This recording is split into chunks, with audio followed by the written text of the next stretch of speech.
లోకేష్ పైన case book చేసి విచారణ చేయాల్సిన అవసరం ఉందా లేదా ఇది చెప్పండి సార్. ఈ సెక్షన్ల గురించి చెప్పండి, ఏమవుతుందో చెప్పండి. ఎన్ని సెక్షన్లకు సంబంధించి ఇప్పుడు మనం కూలంకషంగా డిస్కస్ చేయాల్సినటువంటి ఇష్యూ ఏంటంటే సార్, ఎలక్షన్లో పాల్గొంటున్న ప్రతి వ్యక్తి కూడా, ప్రతి అభ్యర్థి కూడా అతను పోలింగ్ బూత్ వరకు ఎవ్రీ పోలింగ్ బూత్ని అటెండ్ కావచ్చు.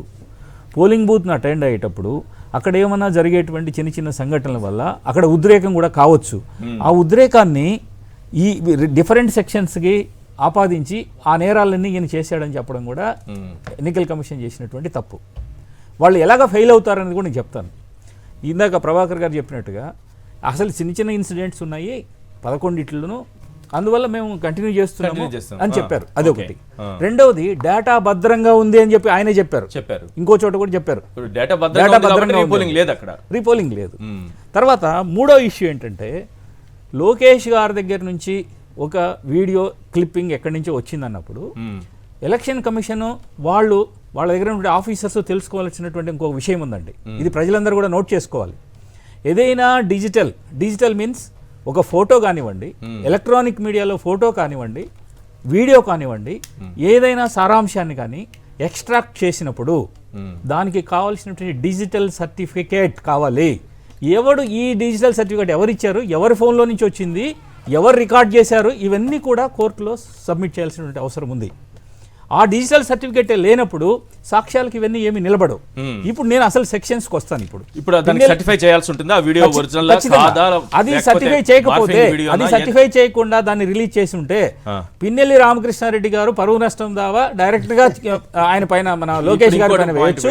లోకేష్ గారి పైన క్రిమినల్ కేసు అంటే లోకేష్ పెట్టినటువంటి ట్వీట్ ఆధారంగానే ఈ ఎలక్షన్ కమిషన్ ఇచ్చేది వాళ్ళు క్లియర్ గా పేర్కొన్నారు. ఇందులో అంటే విద్వేషాలు రెచ్చగొట్టడం కోసం, లేకపోతే మీరు ఒక ఏదో లేనటువంటి ఇష్యూనే, లేకపోతే దాని సరైన సర్టిఫికేట్ లేకుండా మీరు దాన్ని పబ్లిష్ చేసిన దానివల్ల మీరు వీళ్ళకి జరిగినటువంటి నష్టానికి మీరు బాధ్యులు. మీరు కూడా క్రిమినల్ కేసుల్ని ఎదుర్కోవాల్సి వస్తుంది. పిన్నెల్లి రామకృష్ణారెడ్డి గారు ఎక్కడున్నారో నాకు తెలియదు, కానీ ఆయన అడ్వకేట్లు గట్టిగా ఉంటే ఇప్పుడు వాళ్ళు ముఖ్యంగా ఈసీ పైన కూడా, ఇప్పుడు ఎలక్షన్ కమిషన్ పైన కూడా కేసు వేయొచ్చు, డైరెక్ట్ గా మీనా గారి పైన కేసు వేయచ్చు. ఇటువంటి సిచ్యువేషన్ తప్పకుండా అది పర్సనల్ రైట్ అండి, ఒక అభ్యర్థి యొక్క రైట్. మీరు ప్రజాప్రాతినిధ్య చట్టం కింద కొన్ని సెక్షన్స్ పెట్టారు, అట్లనే ఐపీసీ కింద కొన్ని సెక్షన్లు పెట్టారు. ఆ సెక్షన్లు నేను వినిపించి వాటిని వివరిస్తాను ఒక 2 minutes టైం. చెప్పండి. ఇప్పుడు అభ్యర్థి పోలింగ్ స్టేషన్కి వెళ్తాడండి, అతను వెళ్తాడు, అతని ఏజెంట్లు ఇంకెవరైనా ఆథరైజ్డ్ ఏజెంట్స్ ఉంటే వాళ్ళు తప్పకుండా పోలింగ్ స్టేషన్స్కి వెళ్ళాలి. అక్కడ ఉద్రిక్తంగా ఉన్నప్పుడు ఏదైనా ఇన్సిడెంటల్గా అక్కడికక్కడ ఏదో ఒక నిర్ణయం తీసుకోవడం, లేకపోతే ఎవరైనా ఒక దెబ్బ కొట్టడం జరిగితే అది కుట్రపూరితమైన నేరం కాదు. 120B కింద వీళ్ళు పెట్టింది కుట్రపూరిత నేరము. ఓకే. కుట్ర ఎక్కడ చేశాడు ఆయన? అక్కడికి స్పాట్లో వచ్చినప్పుడు ఆ స్పాట్లో ఉన్నటువంటి సిచ్యువేషన్ బట్టి అప్పటికప్పుడు డెసిషన్ తీసుకున్నాడు. అతని మైండ్కి నచ్చింది ఏదో చేశాడు. అది అట్టబెట్టి కొట్టాడో ఇంకోటి పెట్టి కొట్టాడో చెప్తున్నారు కదా. సో అక్కడ నేరపూరితమైన కుట్ర అనేది లేదు. అలాగే 143 అన్లాఫుల్ అసెంబ్లీ అంటాడు. నేను క్యాండిడేట్ని, నేను లోపలికి పోవడానికి అన్లాఫుల్ అసెంబ్లీ ఏందండి? నేను నా రైట్ అది. నేను పోలింగ్ బూత్ లోకి వెళ్ళి నేను సూపర్వైజ్ చేసుకోవాలి. నా ఏజెంట్స్ ఎవరైనా ఉన్నారా సర్టిఫికేట్ ఇచ్చి, నా చొక్కా గరిపించి నాకు సర్టిఫికేట్ ఇస్తావు, ఈయన ఎక్కడైనా తిరగవచ్చు అన్ని పోలింగ్ బూత్లకి అని. నేను ఎక్కడ కుట్రపూరితంగానో లేకపోతే అన్లాఫుల్ అసెంబ్లీ అనేది అనధికారికంగా నేను ఎక్కడ సమావేశమైన అక్కడ. ఇంకొకటి 147 147వ సెక్షన్లో లూటీ చేయడం, కొట్టడం, పనిష్మెంట్ ఫర్ రైటింగ్ అంట. రైట్ ఎక్కడ చేసాము? ఆన్ ద స్పాట్ ఏదైనా జరిగితే, అప్పటికప్పుడు ఏదైనా జరిగితే అది రైటింగ్ ఎలాగవుతుంది? అంటే రైటింగ్ మీన్స్ అంటే దాడి చేయడం. ఎవరిపైన ఇప్పుడు మనం వీడియోలో చూసాము, ఎవరిపైన ఎవరు దాడి చేశారు వీళ్ళు పంపించినటువంటి వీడియోల్లో, ఇప్పుడు మనం చూసినటువంటి వీడియోల్లో. ఇంకోటి 353 353వ సెక్షన్ ఐపీసీలో assault or criminal force to deter public servant from discharge his duties. సరే, పబ్లిక్ సర్వెంట్స్ అక్కడ ఉన్నారు, పోలింగ్ ఆఫీసర్స్ ఉన్నారు, ఇంకా వాళ్ళ స్టాఫ్ అంతా ఉన్నారు. వాళ్ళు మొట్టమొదటి ఇచ్చిన స్టేట్మెంట్ ఏంటి? వాళ్ళు రికార్డ్ చేసింది ఇది ఎవరో తెలియని వ్యక్తులు పగలగొట్టారు, అన్నోన్ పీపుల్ పగలగొట్టారని చెప్పి వాళ్ళు స్టేట్మెంట్ ఇస్తే, ఆ స్టేట్మెంట్ ఇచ్చిన వాడిని పాపం గవర్నమెంట్ ఆఫీసర్ 4 ఏదో 2-3 పిల్లలు ఉంటారు, కూర్చొని జీతం తీసుకుని తినేవాడిని, వాడిని సస్పెండ్ చేసి పడేశారు. ఇంత లేటుగా నీవే ఫస్ట్ చెప్తున్నావు 11 మెషిన్లు కొద్ది దెబ్బతిన్నాయి, డేటా బయటకు పోలేదు, మరి సమాచారం ఉంది అప్పటికే. మాకు రీపోలింగ్ అవసరం లేదని చెప్పిన వాడివి అప్పటికే ఈసీ దగ్గర సమాచారం లోకేష్ గారి ఇది మెయిల్లో లేకపోతే ట్విట్టర్లో పెట్టిన తర్వాత ఇంత ఉధృతంగా తీసుకోవాల్సినటువంటి అవసరం ఉంది. ఇక్కడ ఎలక్షన్ కమిషన్ యొక్క బిహేవియర్ని దాంట్లో ఉన్నటువంటి వాళ్ళ బిహేవియర్లను లోకల్ని మనం డిస్కస్ చేయాల్సినటువంటి అవసరం కూడా ఉంది సార్. తర్వాత 427 section 420 mischief causing damage to amount of ₹50. ఇది ఒక పెట్టి కేసు. ఇది ఈ పెట్టి కేసు ఒక ఎమ్మెల్యే పైన పెట్టడానికి వీలుంటుందా? పెట్టి కేసు అది మిస్చీఫ్ కాజింగ్ డ్యామేజ్ ఆయన ఇబ్బంది పెట్టి ఇంకా గమ్మత్తు ఏంటంటే మీరు పెట్టి కేసు ఇంకొక గమ్మత్తు సార్, మీరు ఏమంటున్నారు అక్కడ ఎలక్షన్ పోలింగ్ బూత్ దగ్గర గొడవలు అయినాయి, వీటి వల్ల మేము కేసులు వేస్తున్నామని చెప్పి కదా ఇప్పుడు మన అతను పెట్టింది కూడా లోకేష్ పెట్టింది దానికి కదా. ఇంకొక సెక్షన్ ఏం పెట్టాడు 448 హౌస్ ట్రెస్ పాస్ అంట. నేను ఎక్కడ ఇంట్లోకి పోయి ఎవరింట్లోకి పోయి దొంగతనం చేశాను, ఎక్కడ పోయి ట్రెస్ పాస్ చేశాను నేను? అంటే పిన్నెల్లి రామకృష్ణ ఇంకో ఇంటికి వెళ్ళి ఎవరిని కొట్టలేదు కదా, దానికి నేనేం సంబంధం? ఓకే, ఎక్కడో ఏదో ఒక 4 కార్యకర్తలు ఎక్కడో చేశారనుకోండి, అభ్యర్థి దానికి బాధ్యుడా? తర్వాత 452 అండి, అది కూడా ఇదే trespass, house trespass, order preparation for hurt assault. ఎవరిని కొట్టాను? నేనైతే ఎవరిని కొట్టలేదు. సో ఇది డిఫెన్స్లో పిన్నెల్లి రామకృష్ణారెడ్డి గారు వాళ్ళ అడ్వకేట్లు తీసుకోవాల్సినటువంటి ఇది. మరి ఇప్పటికి ఇంకా పిటిషన్లు వేసుకున్నారో లేదో మనకు తెలియదు. ఇంకొకటి మనం ప్రజాప్రాతినిధ్య చట్టంలో కూడా 3 సెక్షన్లు పెట్టారు. ఆ 3టిని కూడా వివరిస్తే ప్రజలు ఇప్పుడు నవ్వుకుంటారు. ఎలక్షన్ కమిషన్ ఇంత నీచంగా కూడా, ఇంత ఘోరంగా కూడా ఇటువంటి వ్యవహరిస్తుందా, ఇంత పక్షపాతంగా వ్యవహరిస్తుందని చెప్పి కూడా ఎలక్షన్ కమిషన్ పైన జనాలందరూ ఉమ్మేస్తారు. ఆ ప్రజాప్రాతినిధ్య చట్టంలో section 131 penalty for disorderly conduct of A near polling station. Disorderly నా కండక్ట్ ఏముంది? నేను లోపలికి వచ్చినప్పుడు అక్కడ అసలు నా ఏజెంట్లందరూ బయట దొబ్బారు, అక్కడ బయట గొడవ జరుగుతుంది. నేను లోపలికి వచ్చేటప్పటికి నేను లోపలికి రాగానే ఇంకో వ్యక్తి వచ్చి నన్నే దొబ్బుకొని వెళ్ళాడు.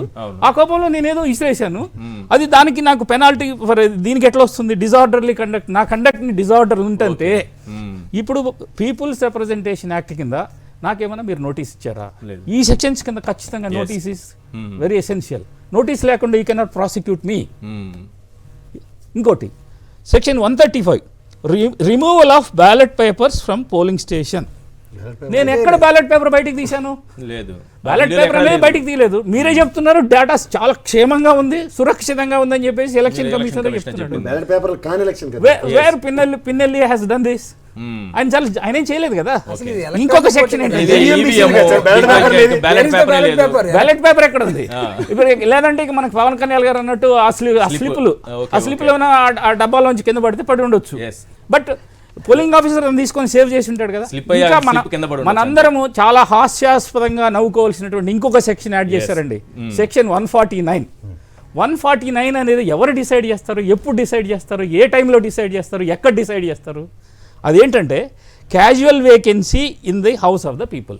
అంటే పిన్నెల్లి రామకృష్ణారెడ్డి గారిని పూర్తిగా ఆయన అభ్యర్థిత్వం నుంచి తొలగించి ఆయనకి ఈయన ఎమ్మెల్యేకి అనర్హుడు అని చెప్పి ప్రకటిస్తే ఎవరు ప్రకటిస్తారు? ఒకవేళ ఈ ఎలక్షన్ కమిషన్ ఏదో ఒక చేంజ్లో ప్రకటించింది అనుకోండి, కోర్టుకు పోకుండా ఏ భర్త అని ఊరుకుంటాడా?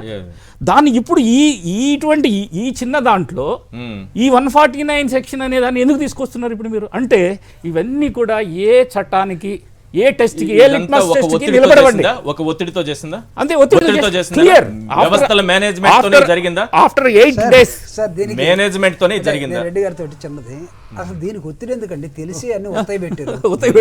వాళ్ళు తెలిసే ఒత్తిడి. బిజినెస్ మ్యాన్ సినిమాలో నాజర్ వీళ్ళందరూ నానా కష్టపడి మహేష్ బాబుని అరెస్ట్ చేసి ఇక్కడ పని అయిపోయింది అనుకుంటే ఆర్ట్ డిసైడ్ చేస్తారు చిన్న పెట్టి బయటికి పంపించని. అలా అసలు ఏదన్నా ఉందండి? అసలు ఒక్కటైనా నోటీస్ ఇవ్వకుండా ప్రకారం election rules and conduct of the elections ప్రకారం, బైలాస్ ప్రకారం ఒక్కటైనా నిలబడేది ఉందా? సార్ ఇప్పుడు ఎక్స్ప్లెయిన్ చేశాడు. నేను ముందు చెప్పినట్టుగా ఈ మొత్తానికి ఒకటే మంత్రం సార్. మీరు అక్కడ ఉన్నటువంటి ఆ విడుత్ అంతా 4 కార్నర్ని మీరు మెజర్ చేసిన మీ సర్వే ఎక్స్పర్టిజ్ బాగొచ్చులా ఉంది మీకు. మీరు అది చేసిన తర్వాత అసలు దాన్ని చూసి అందులో అసలు ఇతను లోపలికి వెళ్ళటానికి కారణమైనటువంటి బ్యాక్గ్రౌండ్ సీన్ అంతా కూడా బ్యాక్గ్రౌండ్ సీను సినిమా తీసినట్టుగా ఇక్కడ ఉందండి. Yes. అది కాదు సినిమా, కానీ ఆ ఇక్కడ వీడియోలో సినిమా, ఎవరు తీసారో కూడా ఉంది సార్, మీరు చూస్తే ఇక్కడ గమనించండి. సినిమా. ఓటు ఎవరిది? ఆ మహిళని అడగండి. కూడా దాంట్లో. ఓటు ఎవరి? ప్రజల్ని అడగండి. అవును. నా ఓటుని వేసుకోనీయకుండా ఆపడానికి నువ్వెవడరా అని ఒక కమ్యూనిటీ పేరు పెట్టి తిడతా ఉంది. దాని మీద కేసేది. Yes. ఓటు హక్కు వినియోగించుకోలేకపోయినందుకు ఈసీకి ఆ బాధ ఏమి ఉండదు. అలా కాదు. నాకు ఆ హక్కులు ఏమి లేవా, నేను మళ్ళీ ఓటు వేయడానికి నాకు అవకాశం లేకుండా మనం చేసినందుకు. హక్కుల కోసం అవి- అవి పోరాటం లేవు. పెట్టినా- సార్ ఇక్కడ ఒకటే మనం ఆలోచించాల్సిన ఒకే ఒక అంశం అండి ఇక్కడ. What made Lokesh to give a complaint only through Twitter X ట్విట్టర్లో ఎక్స్ ద్వారా ఇస్తే ఇప్పుడు ఇరాన్లో యుద్ధం జరిగింది. ఇరాను జస్ట్ హెలికాప్టర్ ఎక్కాడు ప్రెసిడెంట్, పోయాడు. అవును. దీన్ని ఇప్పుడు నెహేమియాని బాధ్యులు చేద్దామా? లోకేష్ ఏమన్నా ఒక ట్విట్టర్ ఏమైనా ఇస్తాడా ఇట్లా ఆయనకి నాకు కూడా ఇట్లా జరిగింది చేయమని? లేకపోతే ఇరాక్లో ఇది ఐ మీన్ రష్యాలో ఇక్కడ ఉక్రెయిన్లో యుద్ధం జరుగుతుంది, ఇలాంటివి ఏమైనా ఇస్తారా? ఈసీ దగ్గర భద్రంగా ఉండాల్సినటువంటి డేటాను దొంగలి